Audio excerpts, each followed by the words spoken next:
What's up, everybody? Welcome back to another edition of the MLB First Look podcast. I'm here with GRizen, talking Tuesday's 14-game MLB slate. I'm your host, as always, DraftCheat. GRizen, what's going on, man? Not too much. Just had a wild, crazy Memorial Day weekend. It was my birthday, so drank a little too much. This week here, I'm going to have to take it easy for a little bit and let my body recoup. Start drinking some water instead of Modelo's all day. I hear you. Yeah, we both got our waters out this morning as we record this, and a little bit of a recovery couple of days coming up after a fun Memorial Day weekend. Here in Denver, we were supposed to have crappy weather on Memorial Day, but it turned out to be really, really nice. So we've got a nice week of weather coming up, and a nice week of Coors baseball coming up too in warm weather here in Colorado. So that's always fun. Headed to the game tomorrow against the Rangers. Should be not the two best teams in the world, but still good to see a baseball game live and in person. All right, we're gonna do a little bit different, or not different, but usually we go game by game. We'll go position by position, just because a lot to talk about on this 14-game slate. So with that, let's dive right into it. We've got, in my opinion, quite a few options at the top of pitcher. I know you're more of a FanDuel guy, more of a DK guy, so we'll talk about both as we go along.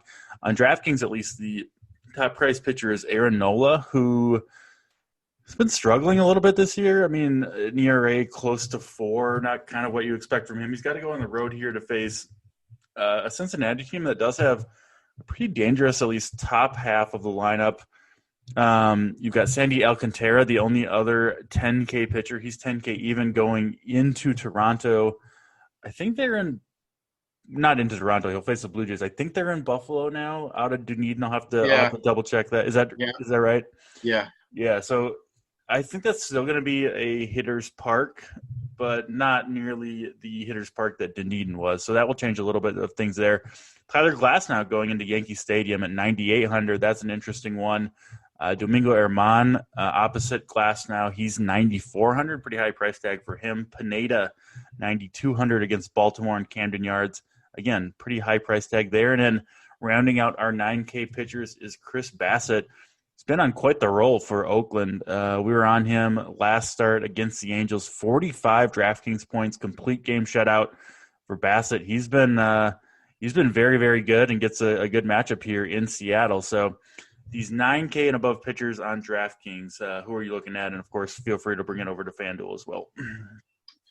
Yeah, just sitting there listening to you rattle off some of the pricing for the pitchers, and man, what a difference in some of these pricing here. FanDuel has Glasnow priced number 1 at 10.7, and then Nola is 10.1, and then they got Alex Wood up there at 99, and then Herman, and then Bassett. So Bassett's like the 5th highest priced pitcher, which to me, just looking at the matchups here, Bassett looks like to have one of the best matchups against a weak Seattle team.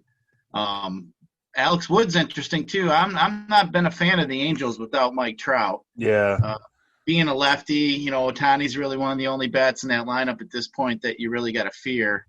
But Robbie Ray hasn't been too bad lately. I know you and I have spoke about how he seems to have his control a little bit better lately this season. So, against a Miami team, I might be interested there. You mentioned Nola. Cincinnati. I don't like playing pitchers in Cincinnati. It just seems like Cincinnati's a good home run park, and it just seems like it's just too risky. But yeah, just looking at the top pitchers here, I'd have to say Bassett would be one that stands out for me, and then Glasnow. The Yankees, just watching them, they've just been so bad. They've just been losing quite a bit, and Stanton's just swinging and missing he just looks bad recently. Mm-hmm. So, I don't mind that either. Yeah, a little bit of interesting spot for the Angels here, because they are on the road in an NL Park in San Francisco to face Alex Wood. So I assume that means no Shohei Ohtani. He wasn't in the lineup on Monday. I don't think they could put him in right field, obviously, but I don't know. I don't know if they're going to do that or not. So that would make the matchup even better for Alex Wood. I mean, Alex Wood has been rolling. We've kind of been on him here at RPS for most of this run, including last start against the Dodgers. I thought he was a good play there, and he ended up doing pretty well. I mean, 8 strikeouts and no walks. over 6 innings against the Dodgers. He did give up a few runs, but he pitched really, really well once again. And now he gets this Angels team. I mean, even if Ohtani's in there, that's lefty versus lefty, right? And Ohtani doesn't hit lefties particularly well. He's got a pretty high strikeout rate. So I like Alex Wood a lot. And then, Chris Bassett. I was a little bit slow to come around to him this year, honestly, but kind of a believer at this point. I mean, the dude's just absolutely rolling right now. He's got a good 5-pitch mix. He just seems like he's kind of figured it all out. And, against Seattle, kind of hard to, not like that matchup. So, I might possibly kind of take a pass on a lot of these top guys. And I think a Bassett and Wood pairing looks pretty good to me. Yeah, I got to agree with you there. Bassett's just a guy that came out, this year. He's on a roll. I mean, I believe, we mentioned a couple times yesterday about hot streaks in baseball. I do believe in them. I mean, whether the guy is pitching or whether the guy's hitting, I just believe the human nature comes in. Guys are in good moods. You don't know if their wife's pissing them off at home. Who knows, man? There's so many things involved that a computer can't tell somebody. So, for me, I know we've mentioned the eye test before with different guys and pitchers. And, I think that's one advantage I have a lot. I mean, I watch baseball all night, 7 days a week, all day. I've mentioned before I got 3 TVs. So generally, on the MLB mix, I'm watching 6, 7, 8 games. And then, 2 games that I've chose that I want to watch. But, there's just some guys that pass the eye test. Bassett's been one of them. You mentioned Wood. He's been another one. He's been really good. I was kind of interested to hear what you thought about Strasburg. We'll talk about we can talk about him next. Before we do, what are your thoughts on Glass now at that price tag, 9,800 DK, 10.7K on FanDuel? I'm not afraid of the Yankees at this point. They just haven't been the Yankees. They seem to strike out quite a bit lately. I don't mind Glass now. He definitely has the upside, which I'm always looking for on FanDuel, the K upside. And I don't really give a shit if he gives up 2 or 3 runs. I mean, if he strikes out 9, 10 guys, I'm not concerned. I don't expect my pitcher always to get a shutout. But, I do like him to keep under those 3 runs in 6 innings so I can get that quality start. But, I don't mind Glass now at all. I'm going to dig into it a little bit later and see, if the metrics there match up to my liking. But, just looking at what we were looking at, Glass now is in play like we mentioned, Bassett. Yeah, there's a few options today, which is good. Yeah, I think looks like a kind of balanced slate. We got some good pitching, we got some shitty pitching, so looks like a lot of pass to go today. Yeah, once we get past kind of this Alex Wood, he's 8,700 on DraftKings. I think the pitching falls off quite a bit. Robbie Ray, as you mentioned, I think is a pretty good option against Miami. He's been good. I'd probably pass on Nola, Alcantara, Domingo Herman, and Michael Pineda up top. Right, those guys. Good pitchers, but matchups aren't super great, and they seem just a little bit overpriced to me compared to the others. So I'm looking at possibly Glasnow. I would like Glasnow more if this was in Tampa and not in Yankee Stadium. He has been much better at home this year, but still willing to use him there. And then Bassett and Wood as of Tuesday morning, the 2 guys that I'm kind of looking at on DraftKings.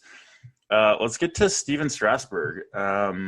I wasn't on him in his last start. He was super popular against Cincinnati. I think that was a short slate. He pitched okay in that game, at least on the surface. Only 11 DraftKings points, so certainly, you were disappointed if you rostered him. Went 5 innings, got up to 87 pitches, did get 5 strikeouts to 1 walk. If you look at some of the metrics for him, 13% swinging strike rate, which is pretty good. That's the second highest mark on the year, but still is falling behind hitters all the time. 45% first pitch strike rate is not good. A 33% zone rate is not good. Didn't get many chases. And then you look at the velocity, still down. It did tick upward in his comeback start on May 21st. And then on May 27th, his last start against Cincinnati, back down a little bit. Lost another mile per hour on the sinker. Curveball was down a couple miles per hour. Not that that's a big deal, but both fastballs were down, a half a tick or a full tick. I talked before that last game that I don't think Strasburg's healthy. I don't think he's kind of coming back anytime soon to the pitcher that we saw a couple of years ago. Like last year was a complete missed season for him, right? Basically 2019, he was excellent. That's not the current Steven Strasburg that exists. It's just not for me. So I won't be using him, and we'll talk about hitters. We'll go position by position through those, but I'm going to be on the Braves today against Strasburg. So that's kind of where I see him as being. Yeah, I agree with you. The name is there. I mean, it looks intriguing, when you see his name. And I have no interest at all in playing him. Yeah, I mean, even against the Braves. I mean, even if he was healthy, I'd be hesitant against the Braves. But another guy I was kind of just looking down at. I mean, you got Lauer, a lefty, going against the Tigers, and then you got Brady Singer going against the Royals. I know neither one really has that high upside, but I'm just thinking for your side on a SP2, might be some low price guys there that might be interested. Stroman's been pitching pretty well. I know he doesn't have the K upside. Yeah. So I'm seeing Hauser against the Tigers. So he throws from the right side. Okay, I saw Lauer. They're always – Milwaukee's kind of always mixing up everyone outside of Woodruff. Peralta and Burns are kind of mixing and matching. So we'll see. I see Hauser. I'm not 100% sure on that. And then Singer faces the Pirates. Yeah, so, I mean, it's hard to argue with the matchup. I'm just not – a huge believer in Singer. I really haven't been all year, and he's been, not super great, to be honest, coming off a pretty rough start against Tampa. I don't know. I mean, I get it at 6,900, but that's not super cheap, right? Like if he was 4,500 or something, sure, then you take it, and maybe you can get all the bats that you want. But I don't see much, many cheap pitching options, right? Like I think that's kind of why you brought up Brady Singer, because there's really not a lot below 7K. I mean, I agree with you. I was just kind of looking for some guys that we may have talked about or looked at in the past that especially just pulling out the matchups basically against the Pirates. Pirates are the Pirates.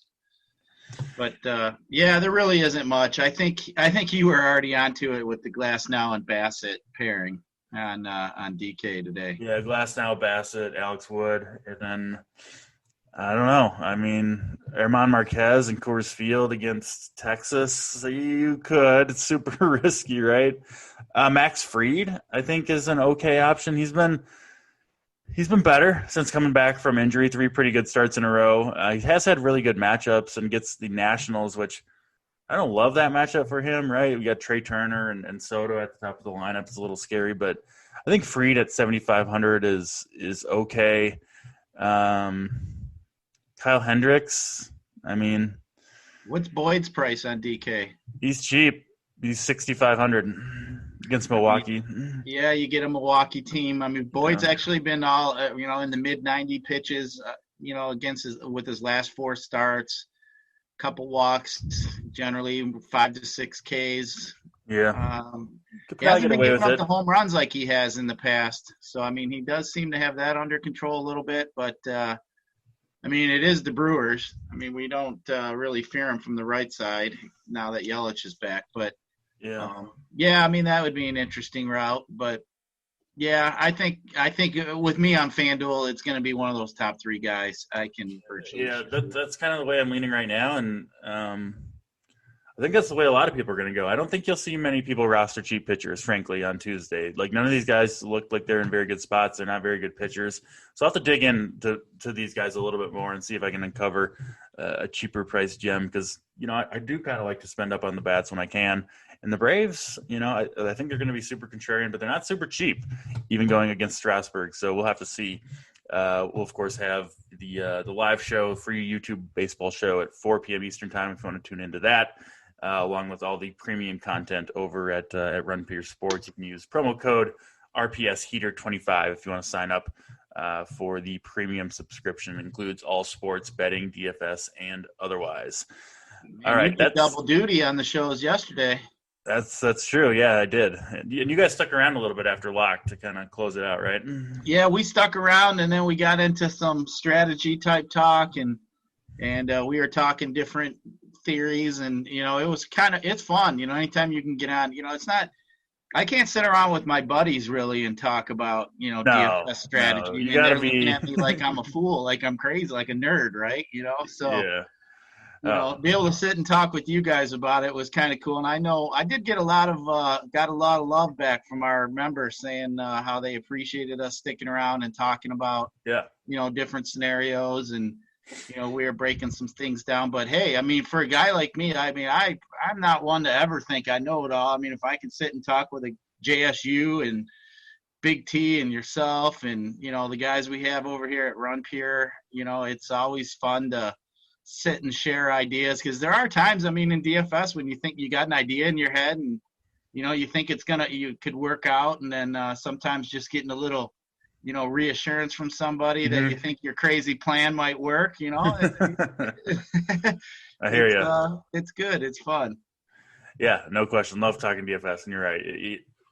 For people that like don't play it and don't obsess about it, they don't really want to talk about it for hours and hours. So, yeah, it's fun. I mean, that's why we do it. Right. That's why we do the shows and everything. So, yeah, good stuff there. Let's go over to the catcher position, which looks pretty damn strong to me today. It's not always the case, but we have had some pitchers emerge this year, and some pretty good matchups across the board for the top price catchers. You've got Salvador Perez against Will Crow. Perez has been pretty great this year.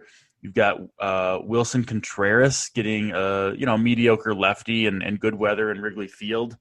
You've got Dom Nunez in Coors Field. He's been good there, pretty bad otherwise, but he's at least interesting. Will Smith gets a right-handed pitcher in John Gant, who's not very good, so I like that a little bit. Sean Murphy and Buster Posey both get mediocre lefties, so they're in play. And then Mitch Garver let me down yesterday, but certainly willing to go back to the well here. 4,600 against a bad lefty in Camden Yards, hard to turn that down. So, I mean, just a lot of options right at the top if you want to spend a catcher. Yeah, and James McCann too's got a lefty today. Yeah, it's a good catcher slate. Yeah, definitely good catcher slate. I do like Perez. You mentioned Will Smith. I've been on him, as you've mentioned. Tucker Barnhart, he's got home run potential. He's been hitting, yep. Down there, he's got a home game against. He's got a tough pitcher matchup, but you never know. Yadier Molina's been swinging the bat really well too. So, I mean, just kind of going down all these catchers here. Yeah, you're right. Catcher is definitely a decent spot today. I mean, even on FanDuel, Salvador Perez is only 2,600. McCann's 2,400. Will Smith's 2,800. So some of these catchers that look interesting today aren't even that pricey. So I haven't built any teams yet, but looks like catcher definitely will fit nice and help us round out and get one of them high-end pitchers today. Yeah, I think so. I think, you can kind of go either way at catcher. Garver, probably the guy I'll end up on the most, unless I need the savings, to get some of those high-end pitchers, which you might, because as we talked about, there's just not a whole lot to love at the cheaper pitcher spot. So we are going to have to find value in a few of the positions. But catcher looks like one I probably want to spend on. We'll see. Maybe not on every lineup, but that would be my preference at least. Kind of looking at it from a 5,000-foot view. Let's go to first base. As is always the case, pretty loaded position. Tough matchup for Vladimir Guerrero here against Sandy Alcantara, who just doesn't allow a lot of home runs, especially to righties. So probably pass on him. He's been incredible, obviously. I do really like Freddie Freeman against Steven Strasburg. These two have obviously have a long history playing in the same division for so long, for their whole careers, right? I guess 72 plate appearances between the two, and Freeman sporting a OPS over 1,000 against Strasburg, 4 home runs, 6 doubles, and that was most of those at bats came against a much better version of Strasburg. I know it hasn't been the best season for Freddie Freeman, but I'm not worried about him, right? I think he's pretty much at the peak of his powers, so. This looks like a good spot to me for Freddie Freeman. He's expensive, 5,300, but I think the ownership will be held down. Your thoughts on him versus Strasburg? Yeah, Freddie Freeman's a guy I always like to play. He was my home run play of the day yesterday. Let me down, but you know what? That's okay. I do like that Freddie Freeman matchup. It is interesting. He's 37 $3,700, which isn't a bad price. Yep. But you got Muncy, who's been really hot. You got Vladdy Jr. has been hot, but he's priced up $4,300. And what gets me is FanDuel. How do you have C.J. Cron 2,500 in a Coors Field? I mean, I remember the day there was no hitter less than 3K at Coors Field. I mean, It didn't matter if he was, just a platoon player. He was 3K, 2,500. Come on, FanDuel, let's go. DraftKings did better. He's at 4,800 on DK. Yeah, I mean, come on. It's Coors Field. You can't allow people just to jam in every bat at Coors Field. But, it's just that's just poor on their part. But first base does look interesting. I mean, Mancini, you got Carlos Santana, you got Matt Olson. Definitely first base is loaded. I do like your Freeman call. Freddie's just been barreling up the ball. I think he's got one of the top hard hit rates in baseball. Yeah, he's fine. I know the average is low, but he's going to come around. Yeah, definitely. And he always does seem to hit better at home. Yep. So I do like that. I do definitely like that. Sano's been hot. I like Sano against Baltimore. I think first base is definitely interesting. I mean, even if you wanted to go I don't know if somebody like Rowdy Tellez will make the lineup today, a cheap bat. He's got some home run power. Matt Olson seems to be coming around.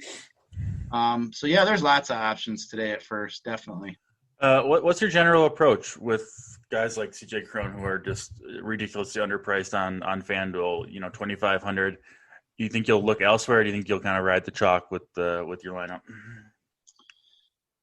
I generally, as a rule of thumb, like to fade Coors, especially if I believe, it's going to generally be chalky, which most occasions it is. Especially, I mean, CJ Cron's going to be massively popular. You don't know if he's going to be exactly how popular, but he's going to be the most popular first baseman.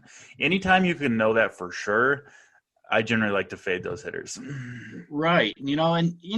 Baseball's baseball, right? I mean, a lot of times it's not as predictable as some of the other sports. And I think, I've told, going back to talking about like different people and buddies, I told Buddy a lot of times, how many times do you look at a slate and the chalk just completely busts? So it's almost like you get free information, what everybody's like, what everybody's doing. It's almost like you just take that out of the equation, or you got to alter it a little bit. But, if I was going to be on a Coors stack, probably, which would be the only way I'd play Cron. I mean, I'd have to figure out a way to make that stack different, whether I throw bottom part of the guy in the lineup or something like that. Yeah. But, I mean, if I am going to play something like that, I definitely would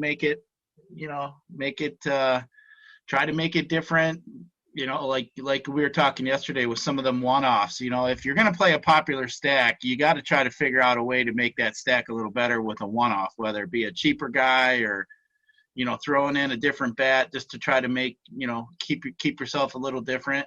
Yep. Looking at some of the cues yesterday, there was, some pretty cheap guys that were in good spots in the lineup. You had that Patrick Wisdom. He had 2 homers yesterday. I mean, he was 2,400.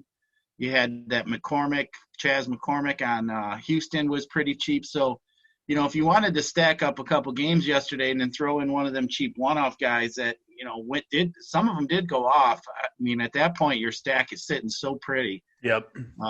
So generally that's what I try to do. Coors Field for me generally is a fade, even though I've won. One of the times I won the most money on baseball, I actually had a Coors Field and an Arizona stack, and it was at the beginning of the year, and nobody was really playing them yet because they didn't think the weather was there. And, it was one of them days I got away with it. But, generally when you're playing chalky type stacks, it's tougher to win. So it is. Yeah. Like it's easier to cash, I guess, but tougher to win, I think is a good way I would put it, just because you're competing, even if your lineup goes off, you're competing with a whole bunch of teams that have the same lineup. So you need 2 things to happen, right? You still need your team to perform, and you need to be the best version of kind of that type of build. So it can be a little bit difficult. Let's go over to second base. Definitely some good options here. I mean, you've got Ryan McMahon in Coors Field. McMahon kind of having a breakout season this year. What's he up to? 13 home runs on the year. and he's been ridiculously good at home in Coors. Gets Dane Dunning, who I don't think is going to pitch super well, frankly, in his first outing at Coors Field. So he's a top dog for me if we're just talking projection. Hard to go wrong with Max Muncy, though, against John Gant. Like we said, Muncy's been on fire. I like Tommy Edman against lefties, and I'm certainly not scared of David Price at this point. So he looks like a good option at 4,900. Just a number of ways you can go up top. Nick Solak in Coors Field, I imagine, will be pretty popular. Of the top dogs at second base, who's your favorite? Marcus Semion's been bashing the ball quite a bit. I don't like this matchup, though. I don't like facing Alcantara. So many ground balls. Yeah, he's been bashing it, but McMahon again. I mean, he's 3K on FanDuel. How's a guy with so many homers only hit 3K on FanDuel? I mean, come on. FanDuel, you can just stack the Rockies, take the best pitcher, and then whoever else you want to, right? I'm telling you, I'm thinking that's already going to be the huge chalk today. Well, I have to jump over We're to only at second base. Damn, I'm thinking Colorado's going to be 40% owned tonight. Yeah, looks like it. But Whit Merrifield's been hitting well. I mean, he gets a decent matchup there, and Altuve, didn't Altuve hit a homer yesterday too? I believe he did, yep. Yeah, and then, if you want to stick with Atlanta, you got Albies going against the weaker Strasburg. So I don't mind that. And Chris Taylor's been a favorite of one of mine too over the years. He's only 2,900 in that Dodger lineup. But, that Rob Refschneider's staring me. I know that's been an RPS guy here this last week or two. His ownership's been getting up there, but he's only 2,200, so I don't mind him either. He's been on everybody's radar the last couple weeks. But Mondesi came back, so on FanDuel you can use him at second and short. He got hurt again. He hurt his hamstring. Did he get hurt? Yeah, okay. Yeah, I did see that actually. I didn't say that. That's a shame. I think he's a good young talent. He is, yeah. I got him on some really nice season-long teams, and so I was looking forward to him coming back all season. Comes out of the gate, couple home runs, gets a steal, and then, of course, tweaks his hamstring. I don't think it's super serious from what I understand, but we'll see. I'm really hoping he's all right. Second base, the top end looks good. The guys we talked about.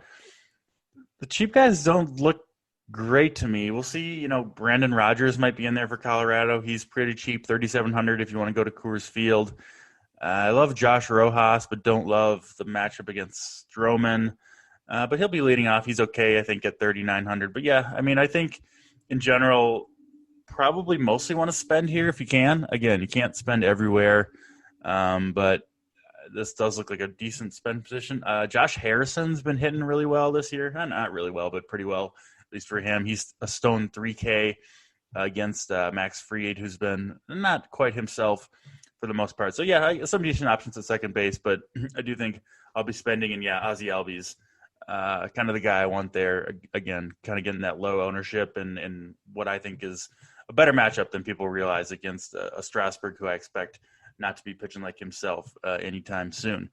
Let's go over to third base. I'm sure there's another cheap Colorado Rocky right on FanDuel. On DraftKings, McMahon, again, the most expensive guy. You can play him at second or third. Joey Wendell, weird to see him up at 5,400. Probably will take a pass on him, even in Yankee Stadium, but just funny that he's priced that high. Other guys you can look at are Rafael Devers. He does get Luis Garcia for the Astros, has looked good, but I still think lefties are in general going to hit him pretty hard. Nolan Arenado, against, again, David Price, not the pitcher he once was. He looks like a decent option. I don't see anything here outside of McMahon, though, that stands out as super chalk. I do assume people will go to the Twins guys, Miguel Sano, Josh Donaldson. Twins let us down in a big way yesterday. That was a rough way to kick off the Memorial Day baseball slate, but I do expect them to bounce back here against Bruce Zimmerman. Yeah, the Sano is definitely in a good spot.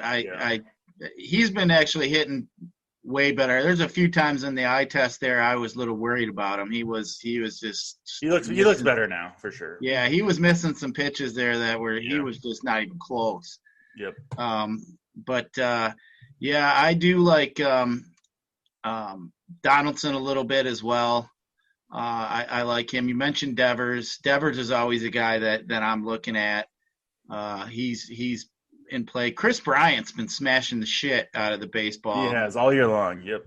Yep, he's been hitting really well. He's priced up a little bit on FanDuel, and that rookie that the Cubs brought up, that Patrick Wisdom, he's been actually smashing it too in the last week. I don't mind him. I just want to see where he may fall in the lineup. But Evan Longoria is a guy I know that you've been on. He's a guy that's been hitting really well. And then you only got Bregman priced up at 3-2. So, lots of options there. You could go, Justin Turner, who's been hitting a little bit. Mm-hmm. Definitely, if you want to go to Austin Riley too in your Brave stack, he's been a guy that's been hitting. So yeah, he's really struggled in the past against Strasburg. I think he has like 6 strikeouts and 9 at bats or something, which worries me just a little bit because he gets overmatched sometimes by good right-handers. But again, we don't think this is necessarily the best version of Strasburg. So yeah, I like that call. I like the Chris Bryant call, but okay, that's why I didn't see him.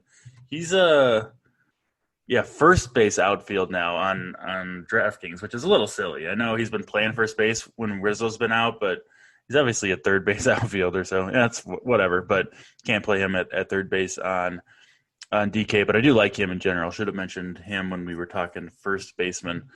Any other thoughts here on third base before we go to shortstop?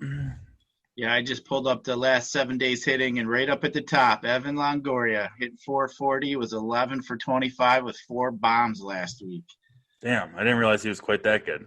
Yeah, he's been on absolute flail. He's a top bat in the majors. Chris Bryant's 6th. So, we got 2 third basemen. Wisdom's actually 9th. So we got 3 in the top 10 of the hottest hitters last week at third. So yeah, it looks like he looks like he's going to be out. He's got an MRI on his side coming up today. So likely no Longoria, but hopefully. That's a shame. That guy, he's been smashing. Yeah, despite playing through some nagging injuries, so he's been incredible this year. Let's go over to shortstop. I think this position at this point, Fernando Tatis has kind of deserved to be the default top guy. Another home run yesterday, 16 home runs, 37 RBIs on the year. He's got 12 steals. Dude is just absolutely ridiculous right now. Gets Kyle Hendricks, decent pitcher. I'm not super worried about Tatis against Kyle Hendricks. So he's a top guy for me. No Trevor Story. He's on the IL with a sore arm. Hopefully, sounds like it could be Tommy John for Trevor Story. Hopefully not. Tatis the top guy. Like you said, Semion's been hitting well, but I'm not taking pitchers really against Alcantara in general. Trey Turner, this has got to be your guy, right? Against Max Fried. I assume you're interested there. Francisco Lindor, I'll wait for him to get going before I roster him. And then Javier Baez, I think, is a good option here against Weathers of San Diego. I'm not, the lefty. Baez having a really good season too. 13 home runs, not quite keeping pace with Tatis, but he's been excellent and pretty good hitting weather in Wrigley. So, kind of like spending up here if you can, I think. Who are you looking at shortstop? Yeah, Tatis is almost the guy at this point, as hot as he is, and what he's doing on the baseball field is just almost incredible. It's almost video game type stuff. You feel pretty good when he's in your lineup. Yeah, for sure. And Trey Turner is just another guy. This is just a spot where you literally could get smoked if you don't play one of them guys. If Tatis throws up a 30 burger, or Turner does, which is very easy to do for those guys, you pay down and go to somebody like Nick Ahmed or somebody like that, and he goes to over. It sucks starting out 30 points in the hole. Yeah. At that point, it's really hard to cash because a lot of times those guys are so chalky too. 40% of the lineups have Tatis and he goes off for a 30 spot. Ouch. But, kind of just looking at some other guys here, you mentioned Lindor struggling, but ever since Willy Adames got traded over to Milwaukee, he's been smashing it, and they've been actually putting him up there high up in the lineup. I think he's liking his change there, so I wouldn't mind Adames. We know Boyd's been prone to give up homers in the past. That might be a good pay down spot. He's hit up in the 2-hole here recently too. I would expect him to be hitting high. He's been swinging it really well. Yeah, so I expect I like that call. Adames to be in play. Dansby Swanson, he's only 2,500. Probably be a nice guy to fit in your Atlanta stack. I think, with Tatis and Turner, I think it's probably. I mean, if I had to choose one pay-up spot of all the positions, I generally shortstop's one of them. So yeah. I could see myself paying up for a Tatis or a Trey Turner. I think both are in great spots. So we'll have to see how it plays out. But, yeah, shortstop's definitely a pay-up spot for me. I'm with you.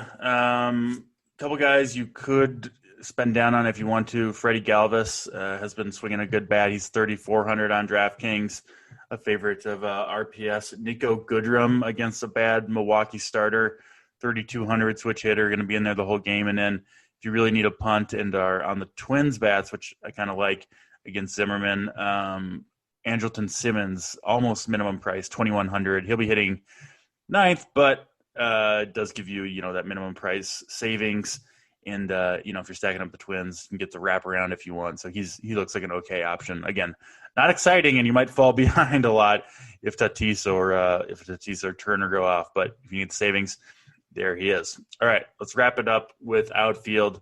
Always a bountiful position on a 14-game slate. So plenty of guys we could talk about. I'll go back to the Braves to start it off. Ronald Acuna, again, not quite matching Tatis, but not far behind either, sitting at 16 home runs on the year.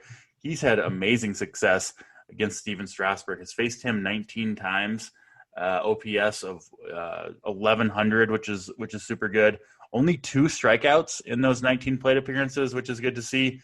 And then here's kind of the kicker for me. 6 stolen bases against Strasburg in 19 plate appearances. So he's running like crazy on Steven Strasburg. Strasburg, he's not great at holding runners, but not terrible either. So Acuna must have some sort of read on Strasburg's, delivery home, because 6 stolen bases. He's only been on first base, I think, 8 times, and he's got 6 steals, which is just ridiculous for Acuna against Strasburg. So he's going to be the top guy for me. I'm going to do what I can to get Acuna into my lineups. Interesting. I do like the stolen base. I've been coming around more to stolen base as a guy with power and stolen base, especially. That's how you get the huge games, yeah. Yeah, that's what. Yeah, I mean, that's definitely works out. Like we talked yesterday a little bit in the strategy thing. A lot of guys are looking at teams, how many runs they're scoring. I mean, if a team scores 8 runs and they don't hit any homers and it's just single, and doubles, yeah, you get double the points when you hit a home. Homers are being, like yesterday, the Cubs had 5 homers. I mean, it's kind of the Cubs pretty much were in everybody's winning lineups yesterday, even though there were some teams that also put up some runs, but there wasn't any homers. So, guy like Acuna who can steal and hit bombs. I mean, obviously he's one of the best players. I keep saying it. Baseball is in such a good position with their young players that have been coming up. Yeah, I think more so of any sport. I think baseball's got some young talent. It's just amazing. But looking at this outfield, you got Adolis Garcia going to Coors Field. That's going to be interesting. Mm-hmm. You got Mookie. I mean, Kyle Tucker's been hitting well. You got Kirilloff. Blackman's at home. He's been hitting a little bit better. So yeah, I mean, like you mentioned, usually in outfield, there's just so many spots that you could look at.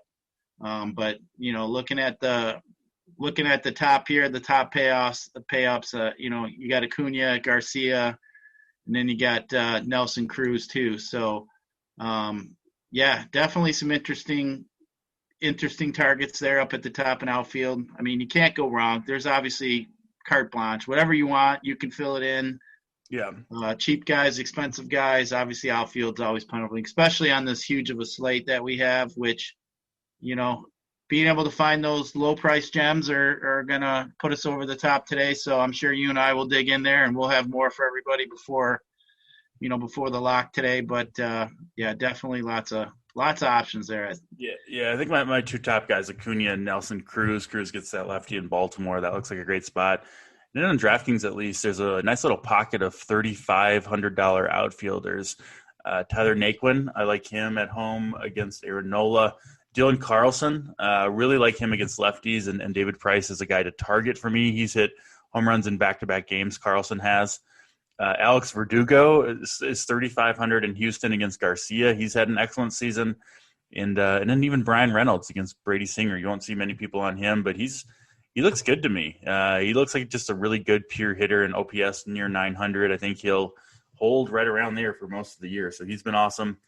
So, yeah, just a number of ways you can go at outfield. If you want to go all the way down, I like Akil Baddoo hit a home run yesterday. He's 2,400 on DraftKings. He'll give you some savings. So, yeah, just all over the board. Obviously, Al Garcia gets a lefty. Yeah. He's been hitting really well lately. So I do like him. And then what about Trevor Larnach? You like him? I think he's been hitting pretty well. I mean, he's a cheap outfielder you could get in that Twins lineup as well. Joey Gallo is in Coors Field. Yeah, I mean, Calhoun, Gallo, obviously those Texas guys all in play, even against Marquez, who obviously is a pretty good pitcher, but struggles a little bit in Coors Field. So just outfielders all over the board. It kind of depends on your roster construction, right? Obviously, you want to get some correlation if you can, or at least upside into every spot that you roster. So it should be I think it's going to be a fun slate. I'm looking forward to this one for sure. And, of course, I'll be back on the show at 4 Eastern time, I think with Hoop and JT, maybe. I'm not 100% sure. I can check right here. I'll give you guys the answer. Mangone, DC, and Hoop on the MLB Swing for the Fences show. That's on YouTube at 4 p.m. Eastern time. And then we got the live show for premium members with JSU and Big T. So good slate of baseball. That'll do it. This podcast will return earlier tomorrow. We'll record it tonight, get it out nice and early for you guys. And, thanks for listening. As always, check out the YouTube show today. Give us a 5-star review. Leave a comment. Helps us out and get this podcast to the masses. All right, that will do it. He's GRizen. I'm DraftCheat. We'll check you next time.